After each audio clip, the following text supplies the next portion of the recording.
بسم اللہ الرحمن الرحیم۔ سورہ اعراف، سورہ نمبر 7، اس کی آیت نمبر 142 سے 142 سے ہمیں اپنے آج کا سبق شروع کرنا ہے۔ اعوذ باللہ من الشیطان الرجیم، بسم اللہ الرحمن الرحیم۔ وَوَعَدْنَا مُوسَىٰ 30 لَيْلَةً، اور ہم نے وعدہ کیا موسیٰ سے 30 راتوں کا۔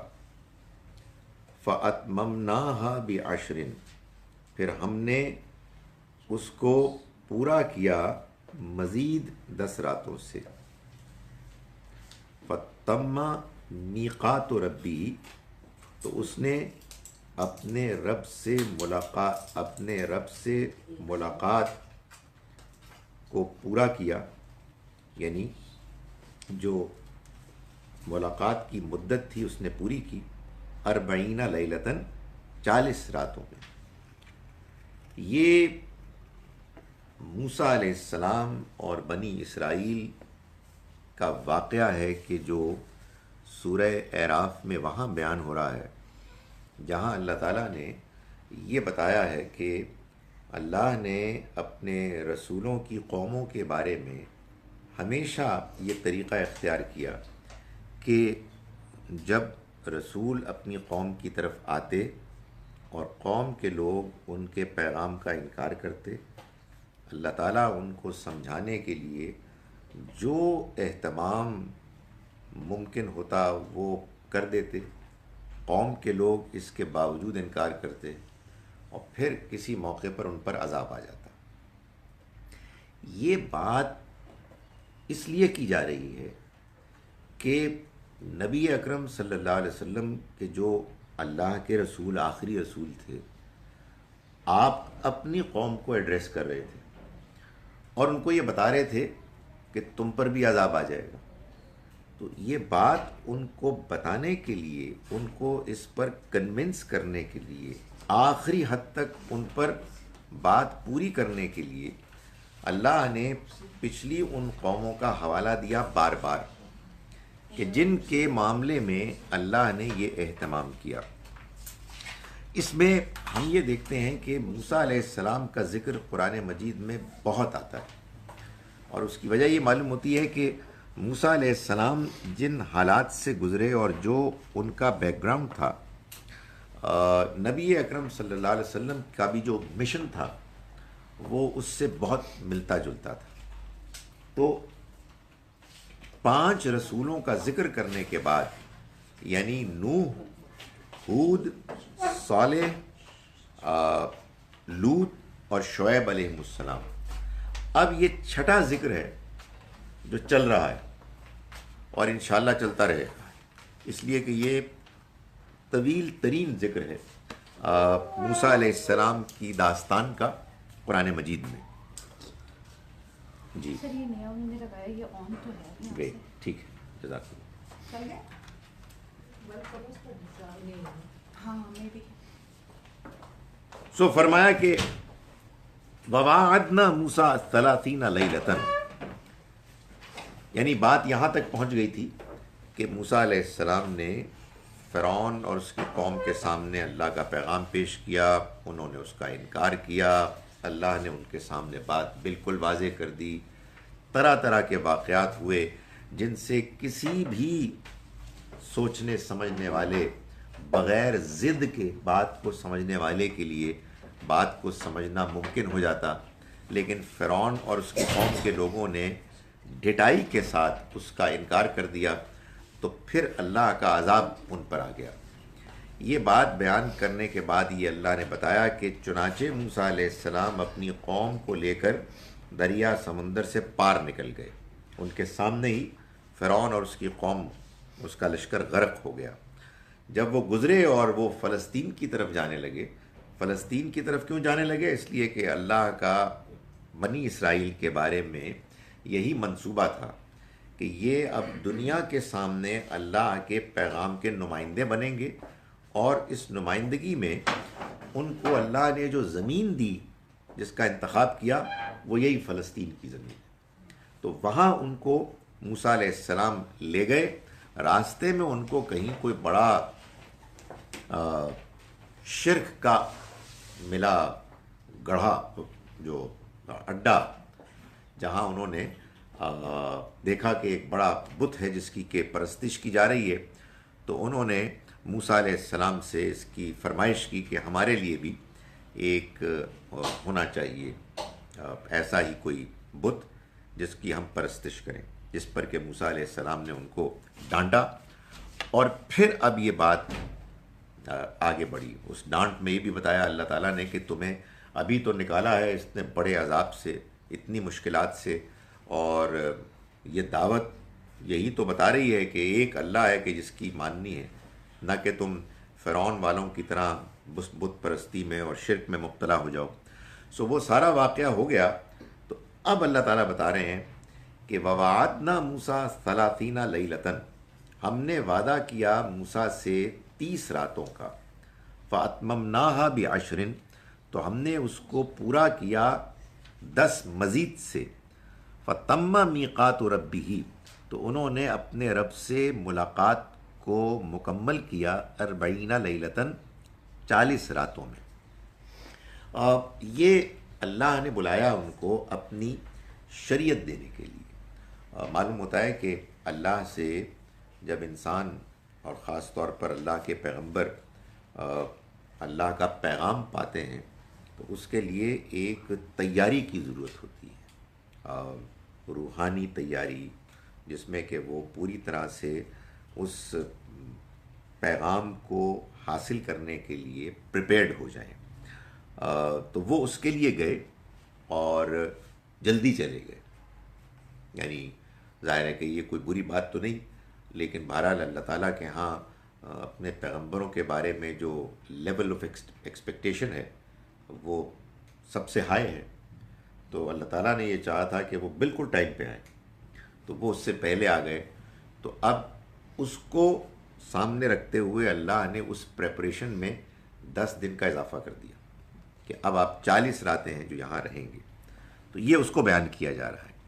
وَقَالَ مُوسَىٰ لِأَخِيهِ، اور کہا موسیٰ نے اپنے بھائی سے، یعنی جانے سے پہلے،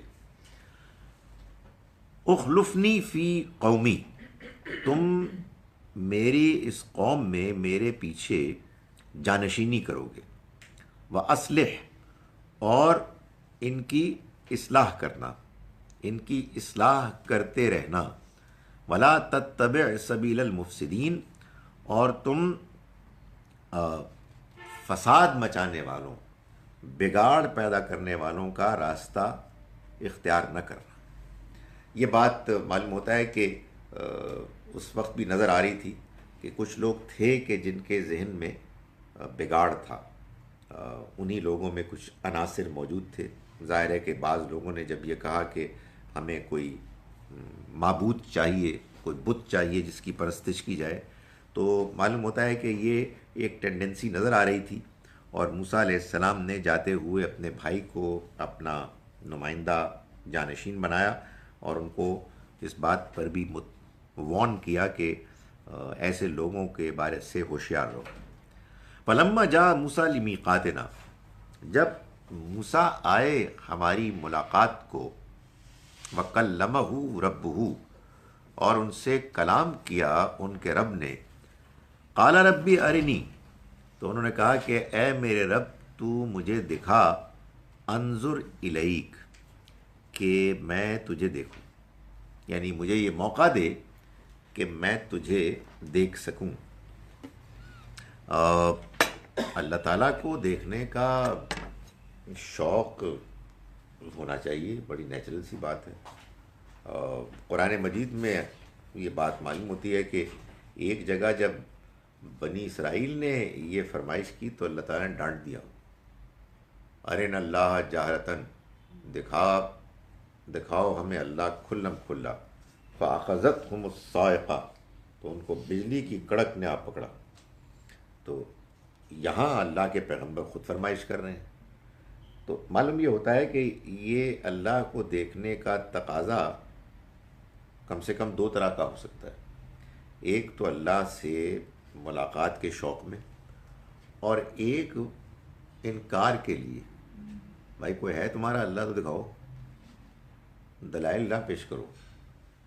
تو ظاہر ہے کہ انہوں نے اس طرح کی بدتمیزی کی تھی. اور یہاں شوق تھا کہ میں میرے رب کیا میں تجھے دیکھ سکتا ہوں؟ تو فرمایا کہ لن ترانی، تم مجھے نہیں دیکھ سکتے، ہرگز نہیں دیکھ سکتے. نہیں دیکھ سکتے یعنی یہ تمہارے اس انسانی وجود میں، اس پیکر میں اس کا امکان نہیں. چنانچہ بات سمجھانے کے لیے فرمایا کہ وَلَٰكِنِ انظُرْ إِلَى الْجَبَلِ، بلکہ تم دیکھو اس پہاڑ کی طرف. فَإِنِ اسْتَقَرَّ مَكَانَهُ، پھر اگر وہ اپنی جگہ پر قائم رہا، فَسَوْفَ تَرَانِي، تو پھر تم مجھے دیکھ سکو گے. یعنی مطلب یہ ہے کہ یہ پہاڑ جو بڑی مضبوط چیز ہے، سالڈ ہے، یہ اگر میری تجلی کی تاب لا سکا تو پھر تمہارے لیے بھی کوئی چانس ہے. لیکن اگر تم یہ دیکھو کہ اس کا برا حال ہو گیا ہے تو پھر تمہارے لیے کہاں ممکن. فلما تجلی، پھر جب اس تجلی کی ربہ، اس کے رب نے، للجبل، پہاڑ پر، جعلہ دکا، تو وہ ریزہ ریزہ، اس نے اس کو ریزہ ریزہ کر دیا. وخر موسیٰ صاعقہ، اور موسیٰ بے ہوش ہو کر گر پڑے. یہ کیا معاملہ ہے؟ اصل میں اس دنیا میں جو ہم کو وجود ملا ہے، جو ہمیں صلاحیتیں ملی ہیں، وہ غیر معمولی ہونے کے باوجود اپنی اپنی لمیٹیشنز رکھتی ہیں. ہر ایک کی کمزوری ہے. ہم دیکھ سکتے ہیں لیکن سورج کو ٹکٹکی باندھ کر نہیں دیکھ سکتے. کوئی بجلی چمکے کڑک ہو اور ہم اس کو دیکھیں تو ہماری آنکھ کی دیکھنے کی صلاحیت متاثر ہو سکتی ہے. کان میں ایک خاص آواز کی پچ سے زیادہ اگر اونچی ہوگی، لاؤڈ، تو ہمارے کان کے پردے متاثر ہو سکتے ہیں. ہمارے جسم کو سورج کی گرمی اور دھوپ اچھی لگتی ہے، آج کل تو زیادہ اچھی لگ رہی، لیکن گرمیوں میں بھی ایک خاص حد تک ہم برداشت کر سکتے ہیں، اس سے زیادہ ہمارا جسم برداشت نہیں کر سکتا.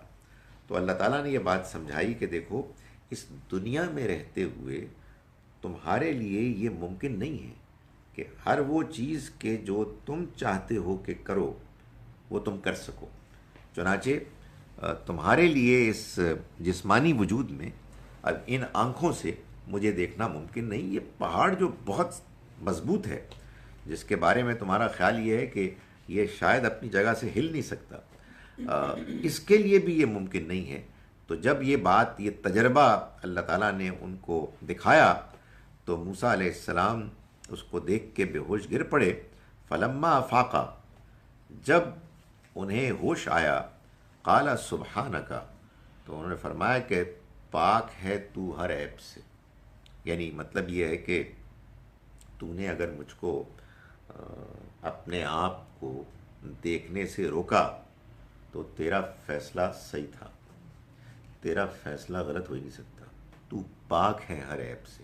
سبحانک، یعنی غلطی ہماری طرف ہوتی ہے، تیری جانب کوئی غلطی نہیں ہوتی. تبت الیک، میں نے تیرے حضور توبہ کی. وانا اول المومنین، اور میں سب سے پہلے ماننے والوں میں ہوں. یعنی انہوں نے یہ کہا کہ میں سب سے پہلا ہوں اس بات کو ماننے والا کہ اللہ کو دیکھا نہیں جا سکتا. مجھے اب یہ بات سمجھ میں آ گئی. تجلی آپ سمجھیں کہ ایک حصے کا دکھانا، اس سے زیادہ ہم جان نہیں سکتے کہ اس کا کیا مطلب ہے. یعنی ایک وجود ہے، وہ اپنا ایک حصہ دکھا رہا ہے. تو اب ظاہر ہے کہ یہ وہ چیز ہے کہ جس کو قرآن نے متشابہات کہا ہے، یعنی یہ میٹافوریکلی بیان کیا گیا ہے، اس کی اصل حقیقت ہم نہیں جان سکتے. ایک حصہ، وہی حصہ عکس بن جائے گا نا. یعنی میں نے گزارش کی نا کہ اصل حقیقت تو ہم جان ہی سکتے، نہ حصہ جان سکتے ہیں نہ عکس جان سکتے ہیں. تو وہ اصل میں یہ بات سمجھانے کے لیے کہ اللہ کی طرف سے وہ جو اس کا جو بھی وجود ہے اس کا کچھ حصہ اس کی جانب سے کوئی ایسا پرتو، ایسی جھلک پڑی کہ جس کے بعد پہاڑ بھی اس کی تاب نہیں لا سکا۔ قال یا موسیٰ، فرمایا اللہ نے کہ اے موسیٰ، ان اصطفیتک علی الناس، میں نے چن لیا تم کو لوگوں کے لیے، یعنی لوگوں کو پیغام پہنچانے کی ذمہ داری کے لیے، برسالاتی و کلامی، اپنے کلام اور اپنے پیغامات کے پہنچانے کے لیے۔ فخذ ما آتیتک، تو تم پکڑو جو میں نے تم کو دیا، وکم من الشاکرین، اور شکر گزار بن کے رہو۔ یعنی مطلب یہ ہے، ایک سٹل طریقے سے کہہ دیا کہ دیکھو جو ملا ہے اس پر شکر گزار ہو، یہ کیا کہ جو ملا ہے اس سے آگے کچھ اور مانگ رہے ہو۔ یعنی مطلب یہ ہے کہ تمہیں اندازہ نہیں ہے کہ جو کلام میں نے تم کو دیا ہے، جو میں نے تمہیں مرتبہ دیا ہے، وہ خود اتنی غیر معمولی چیز ہے کہ اگر تم اس پر دھیان کرو تو تمہیں یہ محسوس ہو کہ تمہیں ابھی فی الحال اس دنیا میں اور کوئی چیز درکار نہیں۔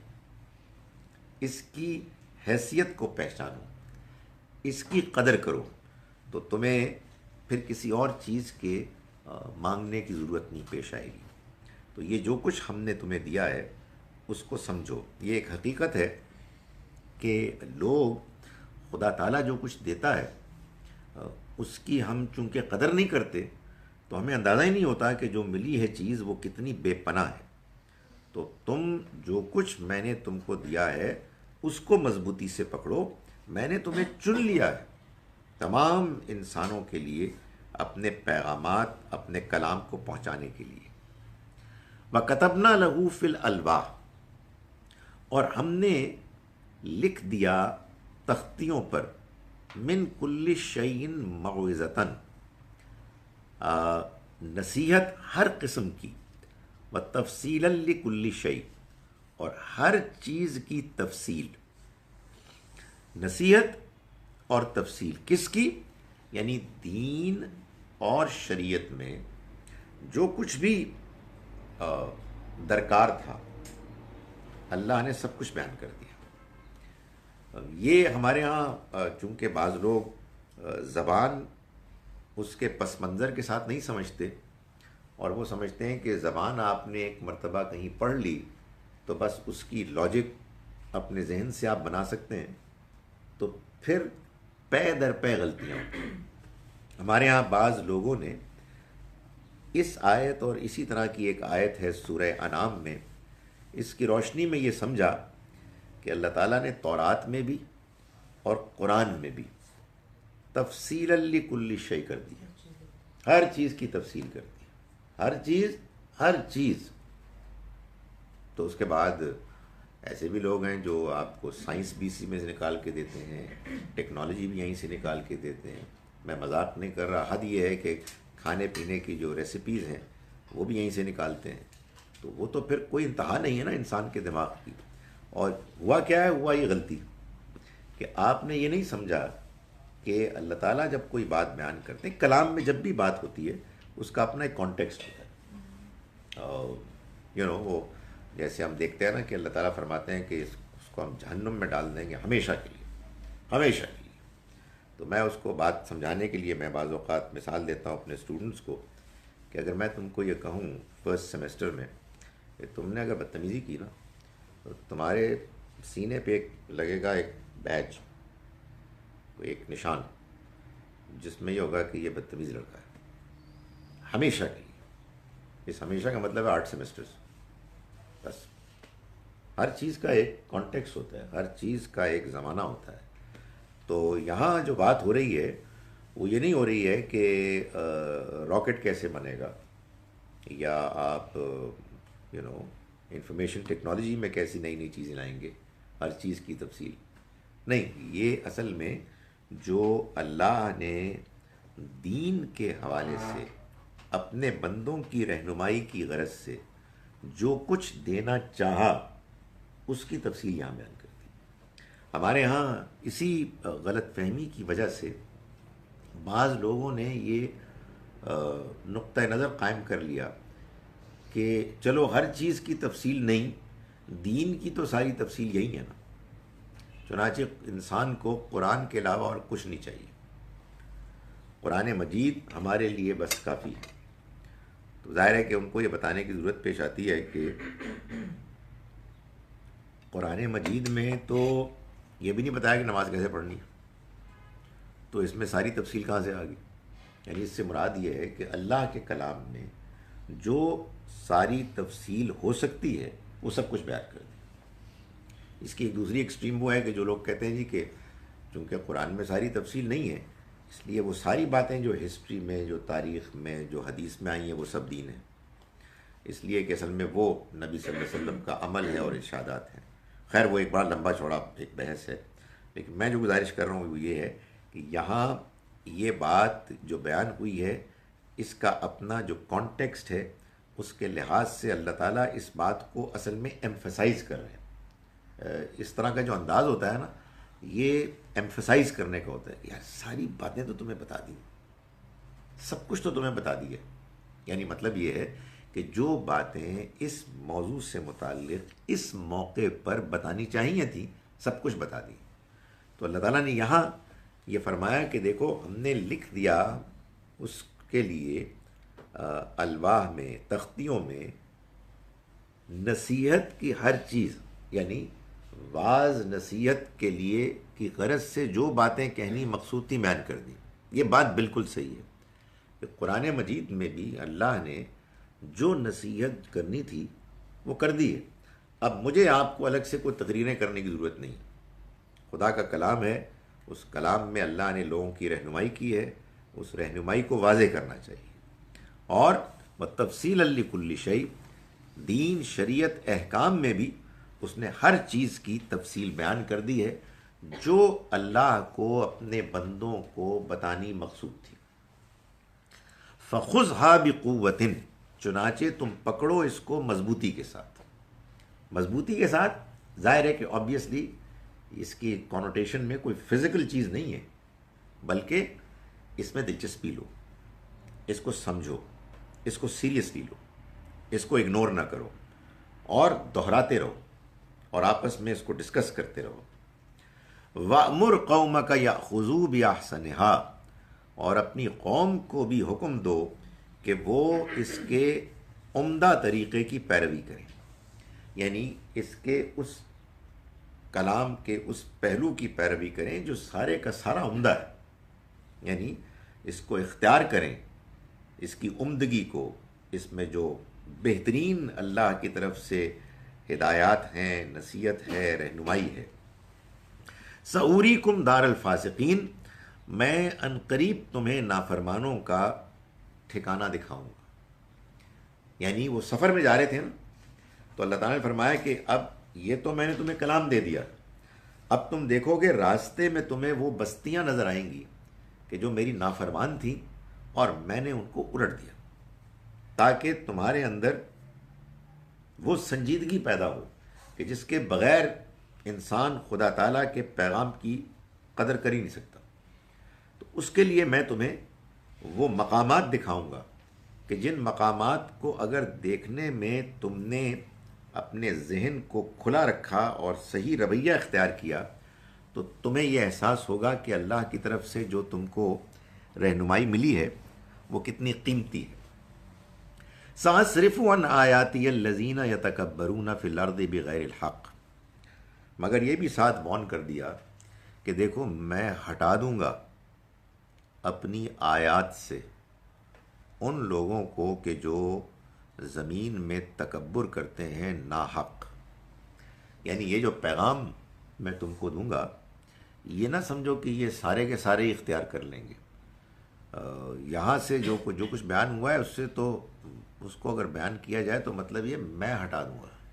I will not allow those people who are arrogant to come close to this message، جو زمین میں تکبر کرتے ہیں ناحق بغیر ڈیزرو کیے۔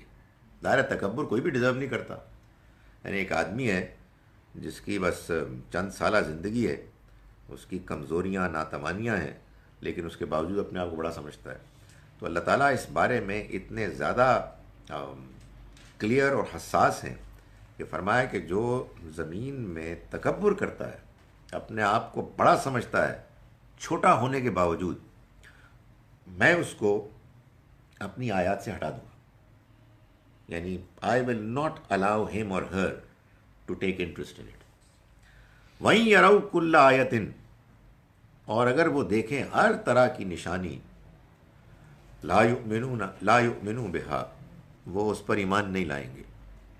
وہیں یرو سبیل الرشد، اور اگر وہ دیکھ لیں ہدایت کا راستہ، لا یتخذوہ سبیلا، تو وہ اس راستے کو اختیار نہیں کریں گے. وہیں یرو سبیل الغی، اور اگر وہ دیکھیں گمراہی کے راستے کو، یتخذوہ سبیلا، وہ اس کو اختیار کر لیں گے راستے کے طور پر. یہ جو ہے نا لمبا طوالت، بعض اوقات یہ غصے میں آدمی کہتا ہے، ورنہ ایک بات ہی کافی تھی، ہے نا. ایک آدمی ایک جلال میں ہے، یہ نہیں تم کر سکو گے، تم یہ نہیں کر سکو گے، تم یہ نہیں کر سکو گے. تو یہ وہ انداز ہے کہ وہ وہیں یراؤ کل آیت لا یؤمنوا بہا، ہر طرح کی نشانی دیکھ لیں اور نہیں ایمان لائیں گے اس پر. وہیں یراؤ سبیل الرشد، اور اگر وہ ہدایت کا راستہ دیکھیں گے، لا یتخذوہ سبیلا، وہ اس کو راستے کے طور پر اختیار نہیں کریں گے. وہیں یراؤ سبیل الغی، اور اگر وہ دیکھیں گے گمراہی کا راستہ، یتخذوہ سبیلا، تو اس کو راستے کے طور پر اختیار کریں گے. ذالک بانہم، یہ اس وجہ سے ہے کہ انہوں نے کذبوا بآیاتنا، ہماری آیات کو جھٹلایا، وکانوا عنہا غافلین، اور وہ اس سے بے پرواہ بنے رہے.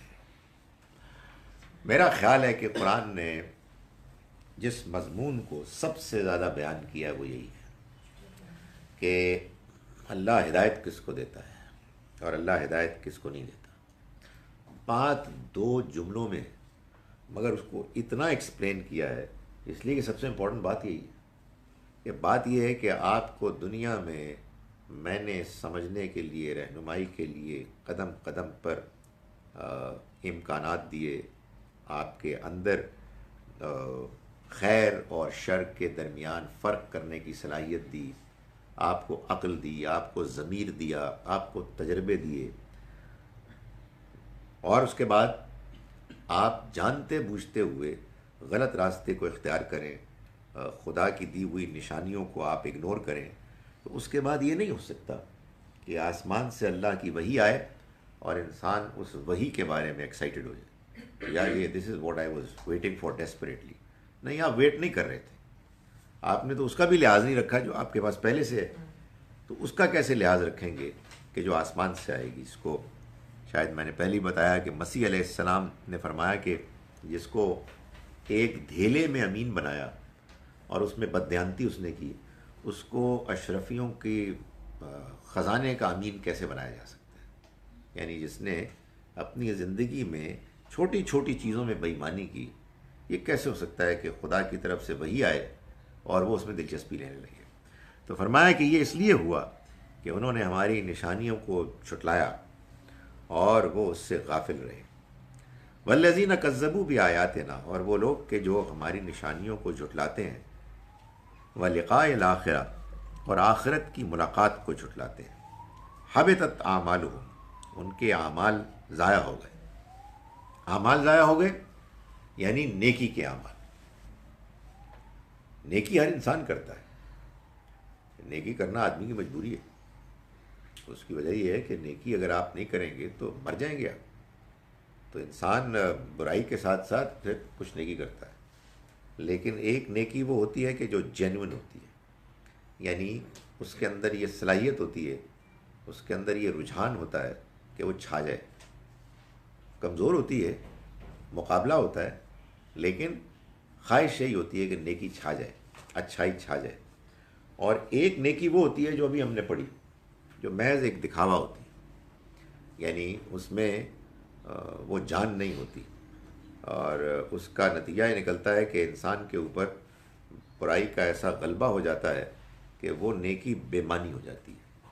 تو جو لوگ آخرت کا انکار کرتے ہیں، اللہ تعالیٰ نے فرمایا کہ یہ وہ لوگ ہیں کہ جن کے تمام نیکی کے اعمال ضائع ہو جائیں گے۔ اس سے یہ بات بھی معلوم ہوئی کہ اصل میں جو خدا کے یہاں حساب کتاب ہوگا وہ جو عام انڈرسٹینڈنگ ہے کہ وہ نیکی اور بدی کا وزن ہوگا، معلوم ہوتا ہے ایسا نہیں ہے، بلکہ نیکی ہی ہوگی یا نہیں ہوگی، یا نیکی زندہ رہے گی یا نیکی مر جائے گی، ختم ہو جائے گی۔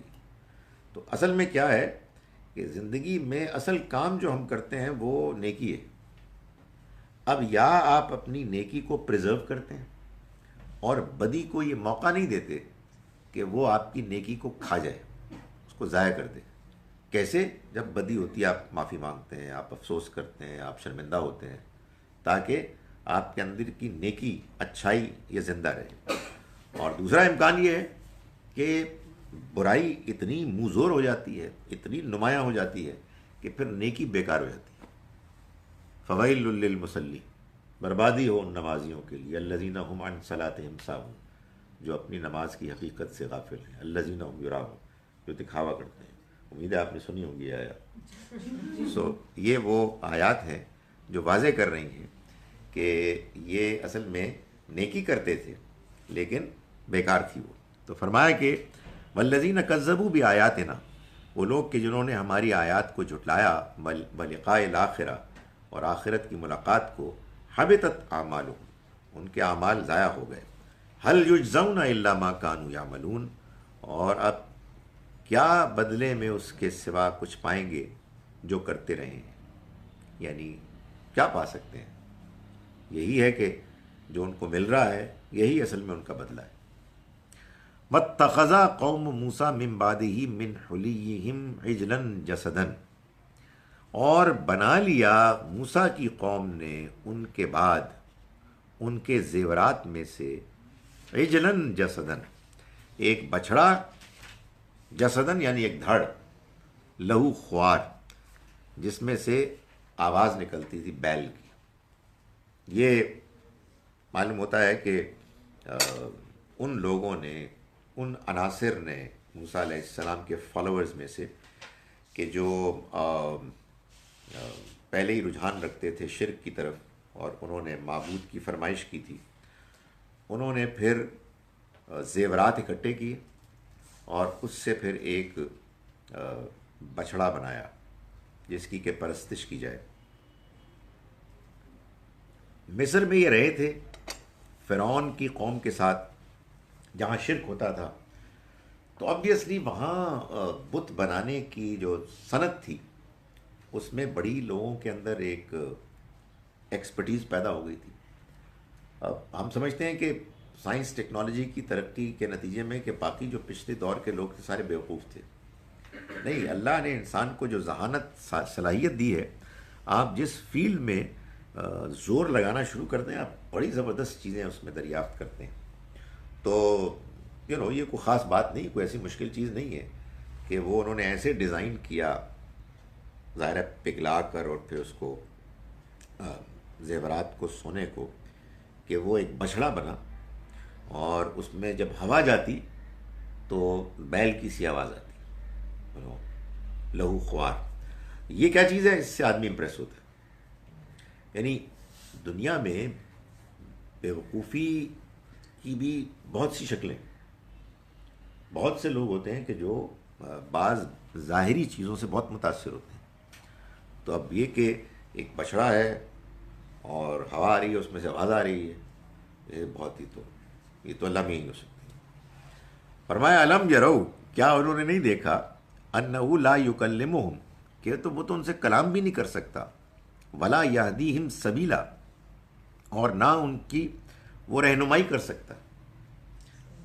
یعنی مطلب یہ ہے کہ اللہ نے تو تمہارے ساتھ کلام کے لیے یہ اہتمام کیا کہ اپنا پیغام بھیجا، اپنے پیغمبروں کو بھیجا، اور اس نے تمہیں ہدایت دی، تمہاری رہنمائی کی۔ یہ کس مرض کی دوا ہے؟ یہ تمہارا کیا مسئلہ حل کر رہا ہے؟ اس کو جو تم نے بنایا ہے تو اس کی کنٹریبیوشن کیا ہے؟ یعنی نہ یہ تم سے کوئی بات کر سکتا ہے، نہ تمہاری کوئی رہنمائی کر سکتا ہے۔ تو کوئی آدمی کام کرے تو مقصد تو معلوم ہو اتخذوہ، انہوں نے بنایا اس کو، وکانوا ظالمین، اور وہ لوگ ظالم تھے۔ ولما سقط فی ایدیہم،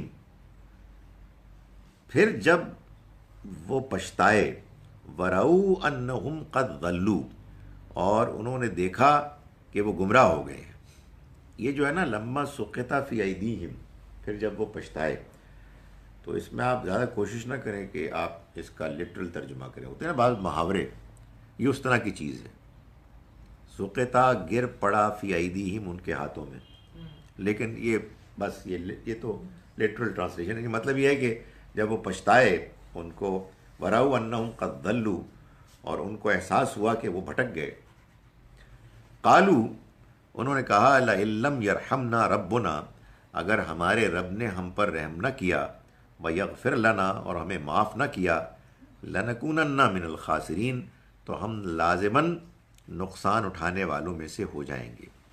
یہ ظاہر ہے کہ ہوتا ہے جب بھی کوئی بڑے پیمانے پر جب کوئی غلطی، برائی مقبول ہو جاتی ہے، ایک اس کا جوش ہوتا ہے، ایک لوگوں پر اثر ہوتا ہے، اس سے بہت تھوڑے لوگ ہیں پھر کے جو بچ سکتے ہیں، مگر جب وہ بخار اترتا ہے، وہ جو یوفوریا ہے وہ کچھ کم ہوتا ہے، تو پھر سمجھدار لوگ سمجھتے ہیں یار کدھر پھنس گئے تھے ہم، اب کس نعرے بازی کے چکر میں پڑ گئے تھے، اصل حقیقت تو یہ ہے۔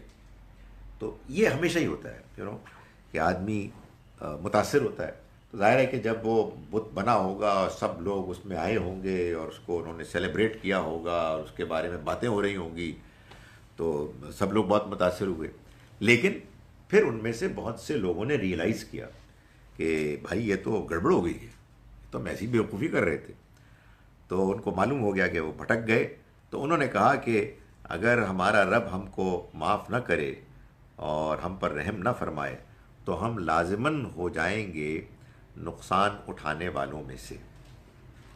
ٹھیک ہے یہاں تک؟ میں ان آیات کا ترجمہ اب ایک مرتبہ پھر کر رہا ہوں جو ہم نے آج پڑھی۔ ہم نے آج کا سبق شروع کیا آیت نمبر 142 سے۔ بسم اللہ الرحمن الرحیم۔ وَوَعَدْنَا مُوسَىٰ 30 لَيْلَةً، اور ہم نے وعدہ کیا موسیٰ سے 30 راتوں کا، وَأَتْمَمْنَاهَا بِعَشْرٍ، اور ہم نے پورا کیا اس کو مزید 10 سے، فَتَمَّ مِيقَاتُ رَبِّهِ، تو اس نے پورا کیا اپنے رب کی ملاقات کو، اپنے رب کی ملاقات کی مدت کو، 40 لیلتاً، 40 راتوں کی شکل میں۔ وقالا، اور کہا موسیٰ نے، لأخیہ، اپنے بھائی ہارون کو، اخلفنی فی قومی، میری جانشینی کرنا میرے قوم میں، واصلح، اور ان کی اصلاح کرتے رہنا، ولا تتبع سبیل المفسدین، اور بگاڑ کرنے والوں کے راستے کی پیروی نہ کرنا۔ ولما جاء موسیٰ لمیقاتنا، اور جب موسیٰ آئے ہم سے ملاقات کے لیے، وکلمہ ربہ، اور اس کے رب نے اس سے کلام کیا، قال رب ارنی، تو فرمایا میرے رب، انہوں نے فرمایا کہ اے میرے رب دکھا مجھ کو، انظر الیک، کہ میں تجھے دیکھ سکوں۔ قال لن ترانی، اللہ تعالیٰ نے فرمایا کہ تم ہرگز مجھے نہیں دیکھ سکتے، ولکن انظر الی الجبل، مگر تم دیکھو اس پہاڑ کی طرف، فإن استقر مکانہ، پھر اگر وہ قائم رہا اپنی جگہ پر، فسوف ترانی، تو پھر تم بھی مجھ کو دیکھ سکو گے۔ فلما تجلی ربہ للجبل، پھر جب اس کے رب نے تجلی کی پہاڑ کی طرف، جعلہ دکا، تو اس نے اس کو کر دیا ریزہ ریزہ، وخر موسیٰ صاعقہ، اور گر پڑے موسیٰ بے ہوش ہو کر۔ فلما افاقا، پھر جب ان کو افاقہ ہوا، ہوش میں آئے. قال سبحانک، تو انہوں نے کہا کہ پاک ہے تو ہر عیب سے. تبت الیک، میں نے توبہ کی تیری طرف. وانا اول المؤمنین، اور میں سب سے پہلا ایمان لانے والا ہوا. قال موسیٰ، فرمایا موسیٰ، قال یا موسیٰ، فرمایا اللہ نے کہ اے موسیٰ، ان اصطفیتک علی الناس، میں نے چن لیا تم کو میں نے چن لیا تم کو لوگوں کے لیے، برسالاتی و بکلامی، اپنے پیغامات اور کلام کے ساتھ. فخذ ما آتیتک، تو پکڑو جو میں نے تم کو دیا. وکم من الشاکرین، اور ہو جاؤ شکر کرنے والوں میں سے. وکتبنا لہ فی الالواح، اور ہم نے لکھ دیا تختیوں پر، من کل شیء موعظۃ، ہر طرح کی نصیحت. وتفصیلا لکل شیء، اور دین اور شریعت کی تفصیل ہر چیز، ہر ضروری چیز کی. فخذھا، تو تم پکڑ لو اس کو، بقوت، قوت مضبوطی کے ساتھ. وامر قومک، اور حکم دو اپنی قوم کو، یاخذوا باحسنھا، کہ وہ بھی اس کے بہترین پیغام کو پکڑے، اختیار کرے. سوریکم، میں ان قریب دکھاؤں گا تم کو، دار الفاسقین، نافرمانوں کے ٹھکانوں کو.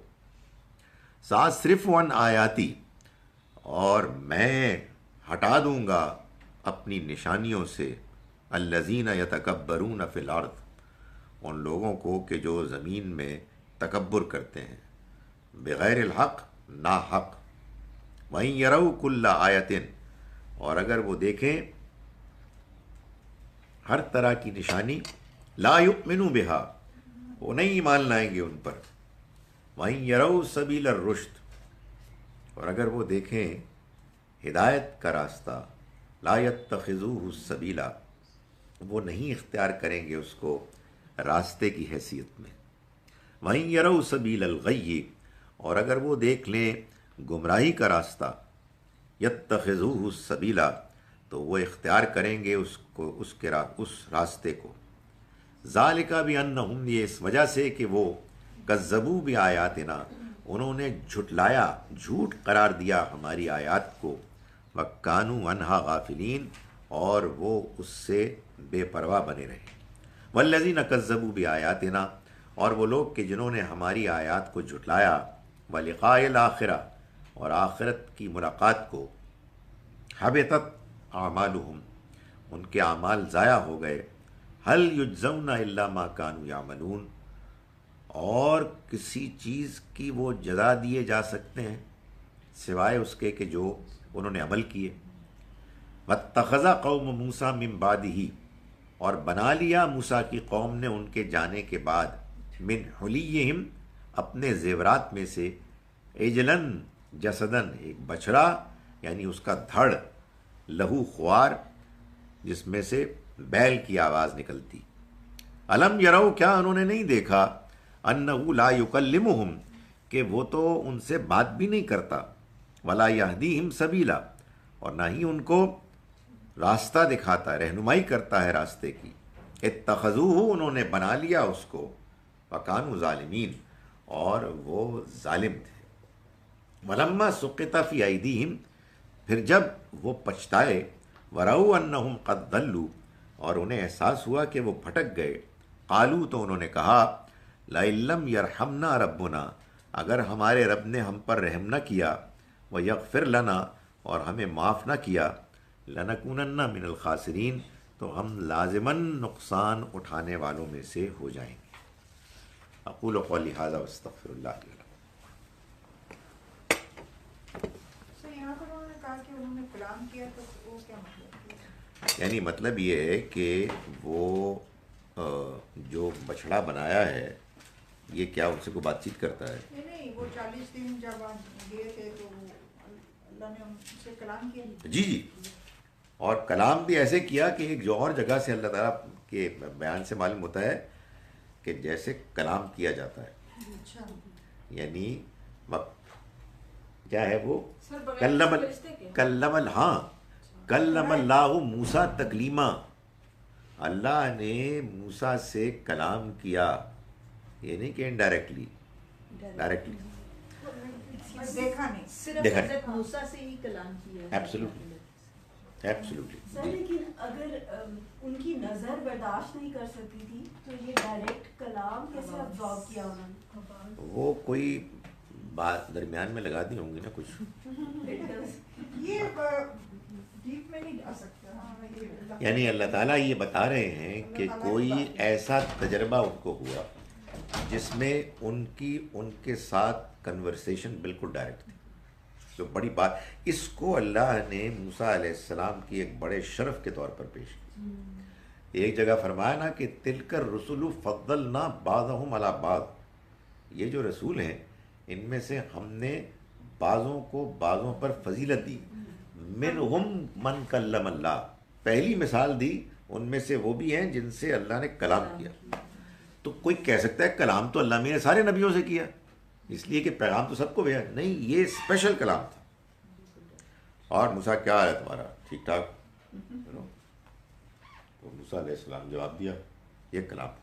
لیکن کسی پہ تو ان کو کانفیڈنس ہوا کہ سر آپ مطلب بات میں آواز تو سنو تو کہنا سی ہو. تو میں نے کہا نہیں، یہ اس سے آگے نہیں، بھائی اتنا ہی کافی ہے. اور وہ بھی ٹھیک ہے آپ کی بات کہ وہ آواز جو ہے ظاہر اللہ تعالیٰ نے کوئی اس کا اہتمام کیا ہوگا کہ آواز پردوں سے نکل کے جائے ایسے کہ پھر ان کو پہنچے تو ان کے کان اس کو ریسیو کر سکیں. اور لینگویج بھی تو کمپریہینڈ کر سکے نا، جی زبان میں کر رہے ہیں. جی جی بالکل بالکل ایسے ہی. میرا ایک کوشچن، جی جی جی ایک تو یہ مجھے لگا یہ کہ جب وہ 40 راتوں کے لیے حضرت موسیٰ چلے گئے اللہ میاں کے پاس، جی. یا پیچھے یہ انہوں نے گڑبڑ کی ہے ان کی قوم نے جی. جو ہارون کے پاس تھے. جی. دوسرے میں آپ سے پوچھنا تھا یہ 40 راتوں یا 40 کا جو ہے کوئی سگنیفیکنس ہے؟ کیونکہ ہم بھی 40 اور چیلم کر رہے ہوتے ہیں تو یہ ہر چیز میں 40 گھس آتا ہے. مجھے یہ کہا گیا ہے کہ جب کوئی سوال کرے تو میں سوال کو دہراؤں. تو پہلا تو سوال آپ کا وہ ہو ہی گیا نا کہ وہ گئے اور اللہ تعالیٰ نے 30 راتیں تھیں کہ اس کو 40 بنا دی. یہ جو دوسرا آپ کا ہے سوال کہ یہ 40 میں کیا سگنیفیکنس ہے. ہمارے ہاں بھی 40واں ہوتا ہے، چلہ ہوتا ہے، آپ معلوم ہے جی جی.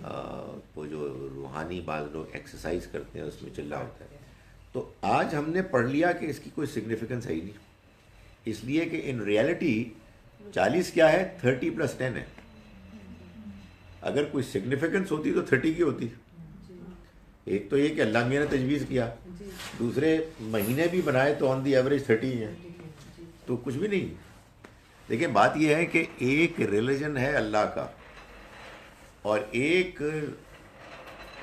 یا تو اللہ کے ریلیجن میں اضافے ہیں یا ایک الگ سے ریلیجن سے. تو 40واں تو کچھ ہوتا ہی نہیں. مجھے اگر آپ اجازت دیں تو آپ کے سوال سے فائدہ اٹھاتے ہوئے میں یہ بھی کہوں کہ نہ 40واں کچھ ہوتا ہے نہ کل کچھ ہوتا ہے، کچھ بھی نہیں ہوتا.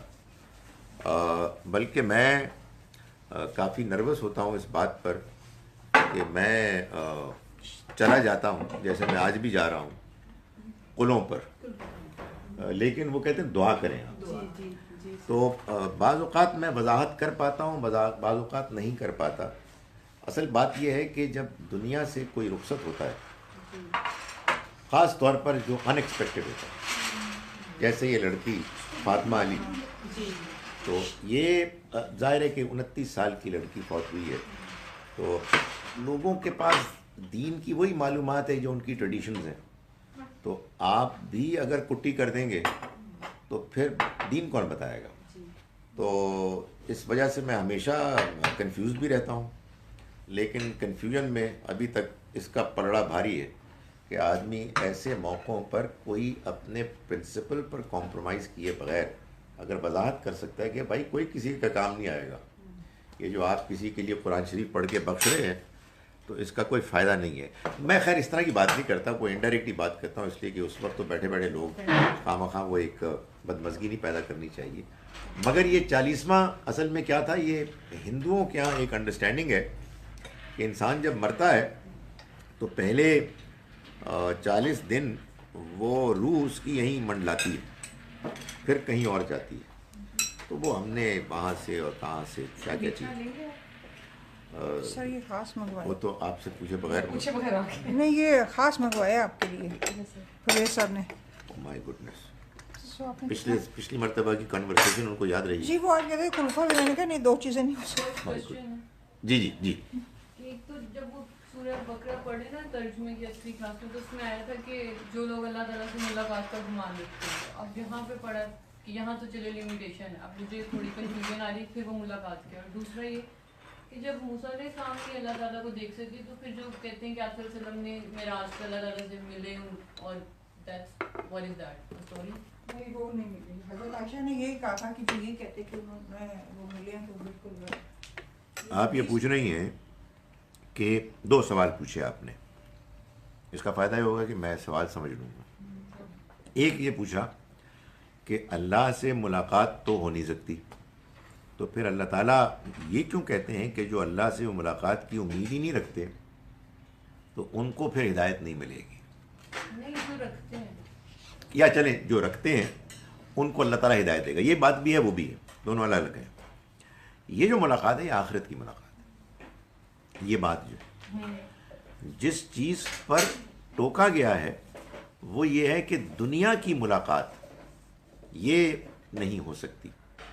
وہاں پاسبل وہاں تو ہوگی، یہاں نہیں ہوگی.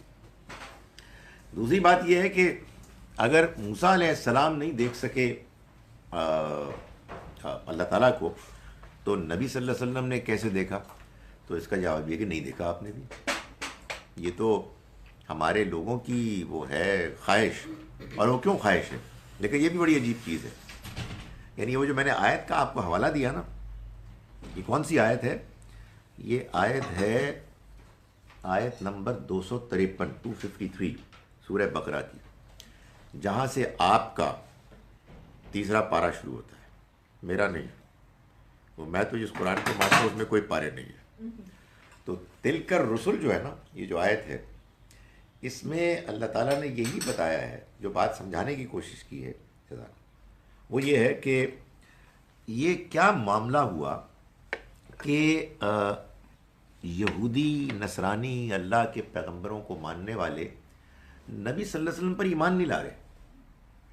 بھائی کیا مسئلہ ہے؟ مذہبی لوگ ہیں، ان کو معلوم تھا، ان کو بتا دیا گیا تھا. تو اس کا جواب دیا اللہ نے کہ معلوم ہے کیا ہوا؟ یہ جو رسول ہیں نا جن کو ہم نے بھیجا، ہم نے ان میں بعضوں کو بعضوں پر بعض معاملات میں فضیلت دی. چنانچہ موسیٰ علیہ السلام سے اللہ نے کلام کیا.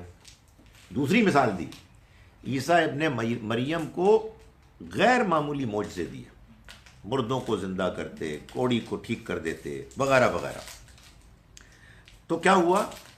ان کے ماننے والوں نے ان کے ان غیر معمولی معجزات کارناموں کو دیکھ کر یہ کہا کہ ہمارے پیغمبر سب سے اچھے، ہمارے پیغمبر سب سے اعلیٰ. اور جب انہوں نے یہ کہنا شروع کیا تو اس کے بعد کوئی اور پیغمبر آئے تو انہوں نے ان کو گھاسی نہیں ڈالی، ان کو اہمیت ہی نہیں دی. یہ ہے اصل میں وہ پرابلم کہ آپ ایگزیجریٹ کرتے ہیں. تو ہمارے مسلمانوں نے کہا کہ جی تمہارے پیغمبر کیا، ہمارے تو سب سے ہی اعلیٰ. تو اس کمپٹیشن میں انہوں نے کیا کیا تھا؟ کلام کیا تھا. دیکھ نہیں سکے تھے، ہمارے دیکھ کے آئے. قرآن مجید میں جو وہ آیات پیش کرتے ہیں کہ نبی صلی اللہ علیہ وسلم نے ملاقات کی اور دیکھا، یہ سورہ نجم میں، اور اس کا بیان جو ہے یہ نبی صلی اللہ علیہ وسلم کی ملاقات جو حضرت جبرائیل سے ہوئی تھی اس سے ہے. اس کا تعلق اللہ سے ملاقات سے نہیں ہے. ڈاکٹر صاحب جی جواب ہو گیا. I wanted to ask you, اس کا کیا کانٹیکس ہے؟ سورہ معون میں کیوں انہوں نے کہا ہے کہ یہ تینوں کو دھکے دیتے ہیں؟ کون دھکے دے رہا؟ قریش کے لیڈرز. وہ اصل میں سورہ معون میں جو دھکے دینے کا ذکر ہے اور یہ ساری باتیں ہیں، اس میں یہ بتایا جا رہا ہے کہ یہ ہمارے پیغمبر کا انکار کر رہے ہیں اور یہ کہتے ہیں کہ ہم تو خود ریلیجس لوگ ہیں، ہماری حیثیت وہ ہے کہ جس کے بعد ان کو ماننے کی کیا ضرورت ہے. تو اللہ تعالیٰ نے یہ بتایا کہ یہ جو کچھ بھی تم کر رہے ہو یہ بالکل کھوکھلی چیزیں. تم جو نماز پڑھ رہے ہو, تم جو حج کر رہے ہو, تم جو طواف کر رہے ہو, یہ سب دکھاوا ہے. صورتحال یہ ہے کہ نماز پڑھنے کے بعد آدمی جھوٹ بولے, نماز پڑھنے کے بعد آدمی یتیموں کو دھکے دے, نماز پڑھنے کے بعد آدمی قربان کریں گے یا 6 مسکینوں کو کھانا کھلائیں گے یا روزے رکھیں گے. تو وہ اسی سے پھر مزید اس کی ایکسٹینشن کہ بعض غلطیاں ہو جاتی ہیں جس پہ وہ دم دیتے ہیں, اس میں کچھ ایگزیجریشن بھی ہوتی ہے. بہت ایسا ہوا کہ نبی صلی اللہ علیہ وسلم نے تو لوگوں کی بہت سی باتوں پہ فرمایا کہ کوئی حرج, کوئی مسئلہ نہیں, ایسا بھی ہو سکتا ہے ویسا بھی ہو سکتا ہے. مگر بعض سیریس چیزیں, جیسے میں نے بتایا نا کہ قرآن نے خود بتایا کہ اگر آپ نے سیکوینس بدل دیے تو پھر آپ کو قرآن تجویز کر رہا ہے کہ آپ دم دیں گے یا آپ کہیے کہ قربانی کریں گے. جی سر, پہلا کوشچن تو یہ ہے کہ عدت کے بارے میں. سر, عدت اس لیے کی جاتی ہے کہ بچے کا حسب نسب پتہ چل جائے. سر, اگر اس عورت کو پتہ چل جائے کہ یہ میرے جس خاوند سے مجھے طلاق ہوئی ہے یا جس کی میں بیوہ ہوں یہ اسی کا بچہ, تو سر کیا وہ اسی مدت میں شادی کر سکتی ہے, دوسری نکاح کر سکتی ہے کہ بچے کی پیدائش کے بعد جو ہے؟ دیکھیں, ایک ہوتا ہے اللہ کی شریعت کا حکم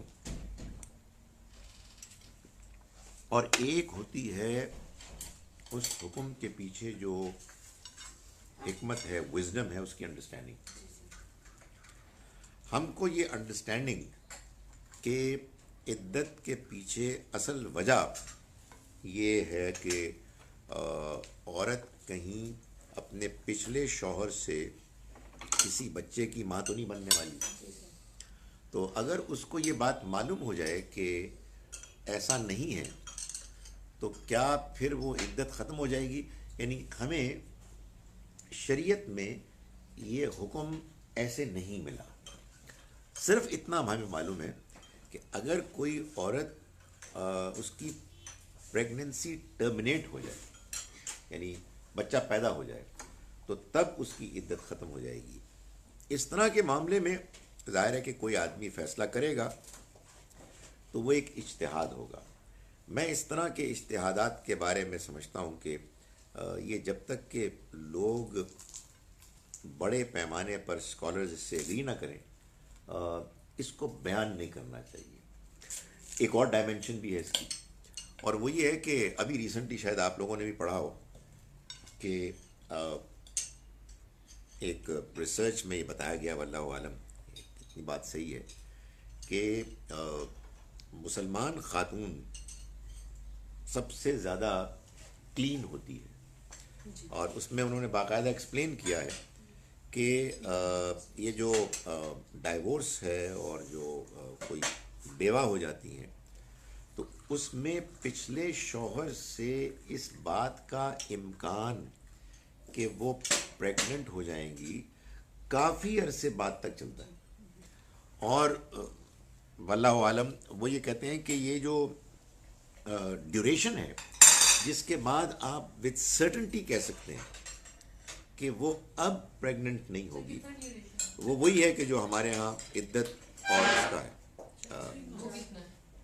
بھائی عدت کے لیے آپ سمجھیں لگ بھگ 3 مہینے اور بیوہ کے لیے 4 مہینے 10 دن. تو وہ کہتے ہیں کہ یہ اتنے عرصے کے بعد یو کین بی شیور کہ اب کوئی امکان نہیں. سو میں اس لیے کہتا ہوں کہ اس میں one needs to be careful. خدا تعالیٰ نے جتنی بات بتا دی بس اس پر آپ اکتفا کریں, ورنہ ایک اور بھی مسئلہ ہے, ایک اور بھی بات ذہن میں آتی ہے کہ آپ نے کوئی ٹیسٹ کروا لیا کہ جی میں پریگننسی نہیں ہے, اور اس کے بعد وہ خاتون کہیں کہ میں اب نکل رہی ہوں. تو اگر ڈائیورس کا معاملہ ہے تو اللہ تعالیٰ نے ڈائیورس میں تو ایک اور حکمت بھی بیان کی کہ اس دوران میں اگر پیچ اپ ہو سکتا ہے اور شوہر واپس لینا چاہے تو وہ لے سکے. سو پھر ملٹیپل ڈائمنشنز ہوتے ہیں. جی دوسرا سوال. سر دوسرا سوال یہ کہ سورہ نور کی پہلی جو 10 آیات ہے اس میں اللہ تعالیٰ نے فرمایا کہ جو زنا کرنے والی عورتیں ہیں ان کے نکاح جو ہے وہ زنا کرنے والے ہی مردوں سے کرایا جائے.